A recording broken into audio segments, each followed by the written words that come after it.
আওয়ামী লীগের আসামি ধরছিলাম 4 জন। তখন আমার সহ গালিগালাজ, অকথ্য ভাষায়, একেবারে অকথ্য অশ্রাব্য ভাষায় গালিগালাজ। দেখে নিব, থানা উড়িয়ে দিব, বাইরে গেলে ঠ্যাং ভাঙিয়ে দিব, কেমনে চাকরি করে দেখে নিব। ওরা যে পীরগঞ্জের যুব দলের সভাপতি মিঠু, ওই যে আসামি ছোটতে আসছিল, আসামি আওয়ামী লীগের আসামি ধরছিলাম 4 জন।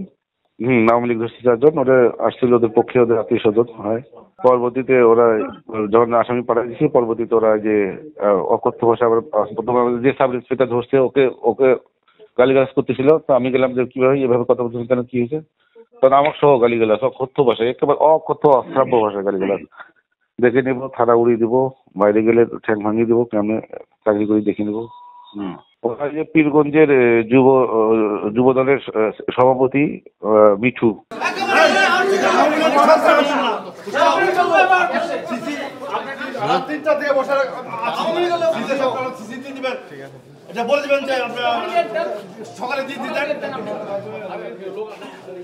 প্রথমত আমরা জিডি করেছি, হাইকমান্ডের সাথে কথা বলেছি তাদের, হ্যাঁ, তারা আশ্বাস দিচ্ছেন যে তারা ব্যবস্থা নেবেন।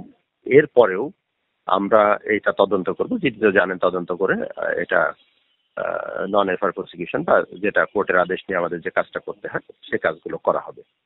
এর বাদেও আমি যেটা বললাম, তাদের হাইকমান্ডের সাথে কথা বলা হয়েছে, তারা আমাকে বলেছেন যে তারা টেক নেসেসারি অ্যাকশন।